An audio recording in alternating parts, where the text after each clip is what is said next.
is either a furious wind, replied he, with fog, which gives me a swelled face when I go out, or, when that is wanting, there's a sun which scorches my brains. C'è un sole che mi brucia il cervello.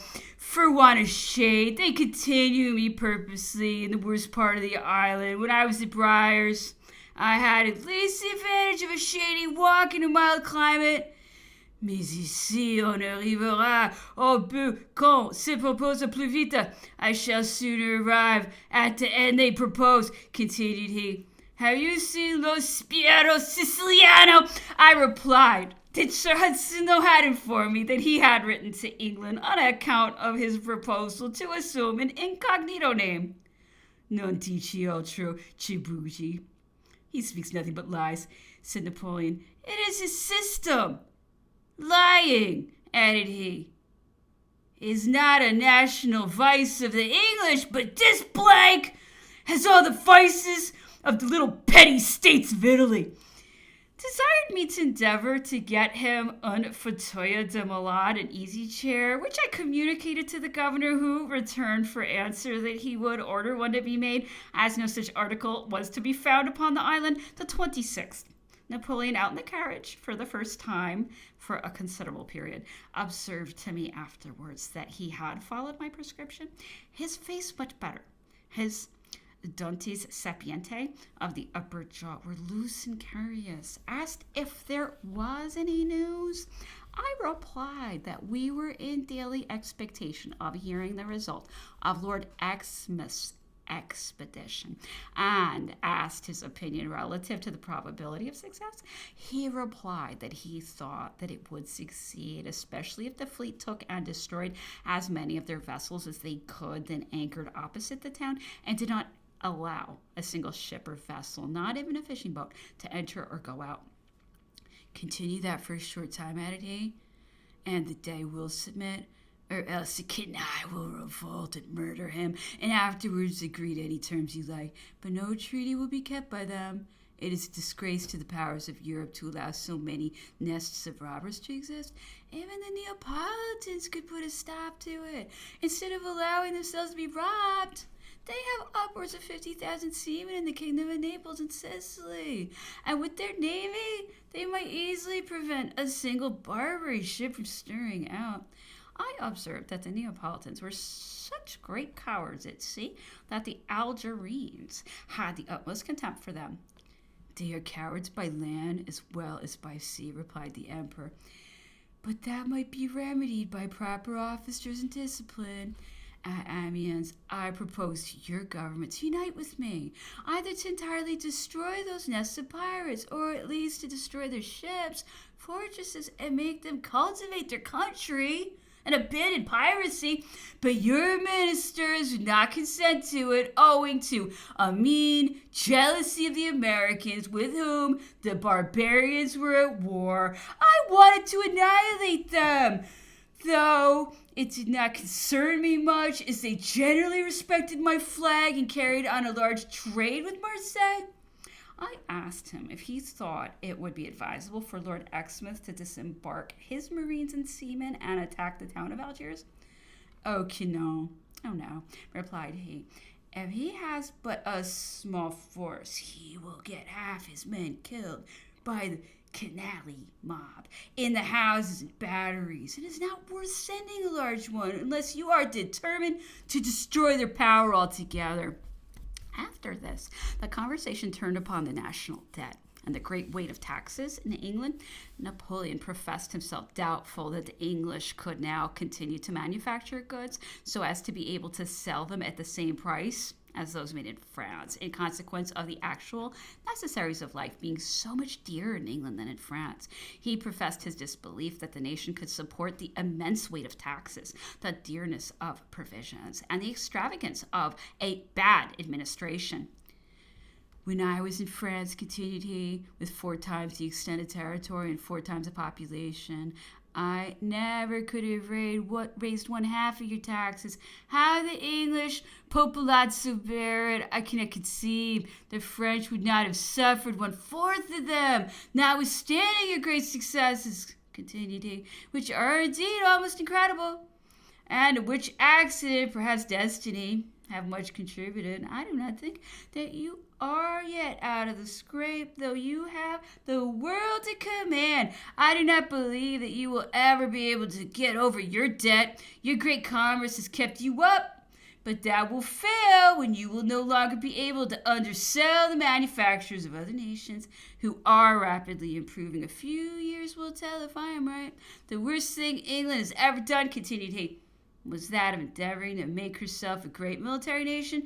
In attempting that, England must always be the slave of Russia, Austria, Prussia, or at least subservient to some of them, because you have not the population sufficiently numerous to combat on the continent with France or with any of the powers I've named, and must consequently hire men from some of them, whereas at sea you are so superior, your sailors are so much better, that you can always command the others with safety to yourselves and with little comparative expense. Your soldiers have not the requisite qualities for a military nation. They are not equal in address, activity, or intelligence to the French. When they get from under the fear of the lash, they obey nobody. In a retreat, they cannot be managed, and if they meet with wine, they are so many devils, tante diavoli, and a Jew to subordination. I saw their treat amour, and I never witnessed anything like it. It was impossible to collect or to make them do anything. Nearly all were drunk.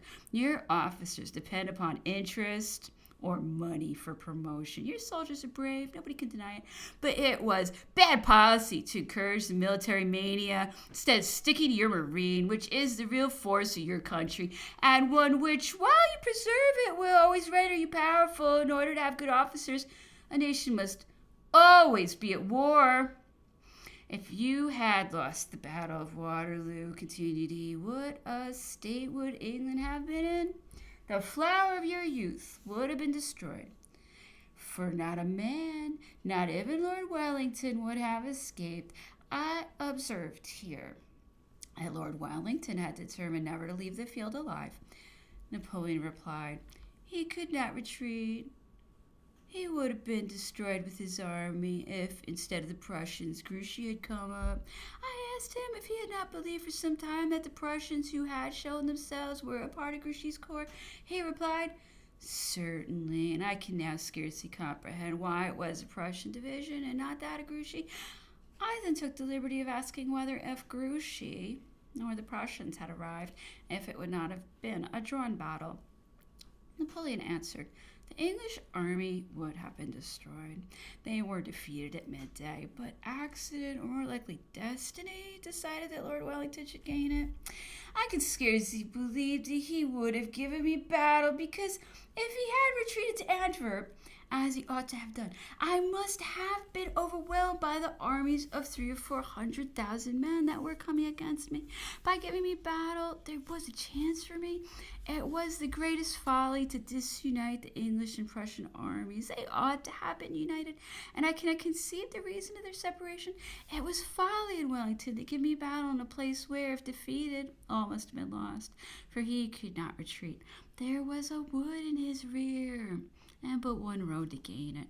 He would have been destroyed. Moreover, he allowed himself to be surprised by me. This was a great fault. He ought to have been encamped from the beginning of June, as he must have known that I intended to attack him. He might have lost everything, but he has been fortunate. His destiny has prevailed, and everything he did will meet with applause. My intentions were to attack and to destroy the English army. This I knew would produce an immediate change in ministry. The indignation against him for having caused the loss of 40,000 of the flower of the English army would have excited such a popular commotion that they would have been turned out. The people would have said, what is it to us who is on the throne of France? Louis or Napoleon? Are we to sacrifice all our blood in endeavors to place on the throne a detested family? No, we've suffered enough. It is no affair of ours. Let them settle it amongst themselves. They would have made peace. The Saxons, Bavarians, Belgians, Frittenbergers would have joined me. The coalition was nothing without England. The Russians would have made peace, and I should have been quietly seated on the throne. Peace would have been permanent, as what could France do after the Treaty of Paris? What was to be feared from her? These, continued he, were my reasons for attacking the English. I had beaten the Prussians before 12 o'clock. I had succeeded. Everything was mine, I may say. But accident and destiny decided it otherwise. The English fought most bravely. Doubtless, nobody can deny it, but they must have been destroyed. Pitt and his politics, continued he, nearly ruined England by keeping up the continental war with France. I remarked that it was asserted by many able politicians in England that if we had not carried on that war, we should have been ruined and ultimately have become a province of France. It is not true, said Napoleon. England, being at war with France, gave the latter pretense and an opportunity of extending her conquest to the length she did under me until I became emperor of nearly all the world, which could not have happened if there had been no war. The conversation then turned upon the occupation of Malta.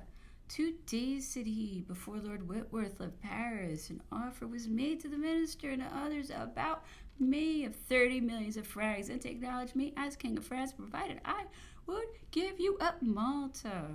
Napoleon added, however, that the war would have broken out had Malta been out of the question. Some conversation then took place relative to English seamen. Napoleon observed that the English seamen were as much superior to the French as the latter were to the Spaniards. I ventured to say that I thought the French would never make good seamen on account of their volatility of temper and impatience, that especially they would never submit without complaining to blockade ports for years together, suffering from the combined effects of bad weather and a privation of every kind, as we had done at Toulon. I do not agree with you there, Signor Dottore, doctor, said he, but I do not think that they will ever make as good seamen as yours. The sea is yours. Your seamen are as much superior to ours as the Dutch were once to yours. I think, however, that the Americans are better seamen than yours because they are less numerous. I observed that the Americans had a considerable number of English seamen in their service who passed for Americans, which were remarkable as independent of other circumstances. The American discipline on board of men of war was much more severe than ours, and that if the Americans had a large navy, they would find it impossible to have so many able seamen in each ship as they had at present. When I observed that the American discipline was more severe than ours, he smiled and said, "Sarà, but if you see that credere, I can scarcely believe it." 5 p.m. Napoleon sent for me, found him sitting in a chair opposite to the fire. He had gone out to walk and was seized with rigors, headache, severe cough. Examined his tonsils, which were swelled, cheek inflamed, had severest rigors while I was present. Je tremble, he said to countless causes who was present. Comme si j'eusse peur. I tremble as if I were afraid. Pulse much quickened. Recommended warm fomentations to his cheek, a liniment to his throat, warm diluents, a gargarism, pediluvium, and total abstinence, all of which he approved of except the liniment. He asked a great many questions about fever. Saw him again at night in bed. He had strictly complied with my directions. I was desirous that he should take a diaphoretic, but he preferred trusting to his warm diluents. He imputed his complaint to the ventaccio eternally blowing over the bleak and exposed site of logwood. I ought, said he, to be at the Briars or at the other side of the island instead of being in this hard spot. Well, I was there last year. At this season, I was very well. He asked what I thought was the easiest mode of dying, and I observed that death by cold was the easiest of all others, because si muori dormiendo, one dies sleeping. Sent wrote a letter to Sir Hudson Lowe acquainting him with Napoleon's illness. The 27th, a free perspiration took place in the night, and Napoleon was considerably better. Recommended a continuance of the means he had adopted and not to expose himself to the wind. He made nearly the same observation relative to the exposed and unhealthy situation of Longwood as he had done yesterday, adding that it was so bleak a spot that scarcely any vegetable would grow upon it. Had some conversation with him relative to the Empress Josephine, of whom he spoke in terms most affectionate. His first acquaintance with that amiable being commenced after the disarming of the sections in Paris, subsequent to the 13th of Memoirs, 1795.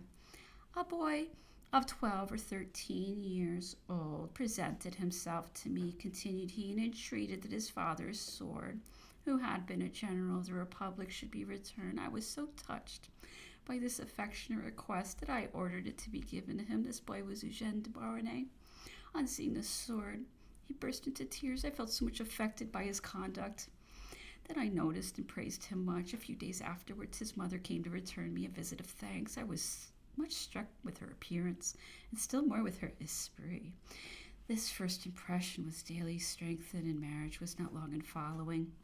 Saw Sir Hudson Lowe, informed him of Napoleon's state of health, and that he had attributed his complaints to the violence of the wind and the bleak and exposed situation of Longwood, also that he had expressed a desire to be removed either to the Briars or to the other side of the island. His Excellency replied, "The fact is, the General Bonaparte wants to get Plantation House, but the East India Company will not consent to have so fine a plantation given to a set of Frenchmen to destroy the trees and ruin the gardens." 8 p.m. Napoleon not so well. Right jaw much tumefied, with difficulty of swallowing, caused by the inflammation of the tonsils, etc. He would not consent to use anything except diluents and fomentations. Recommended a purgative to be taken in the morning, and also some other active remedies, which he declined doing, observing that he had never taken any medicine since his childhood, that he knew his own constitution, and was convinced that even a very small dose would produce violent effects, that moreover perhaps its effects would be contrary to the efforts of nature, that he would trust to diet, diluents, etc.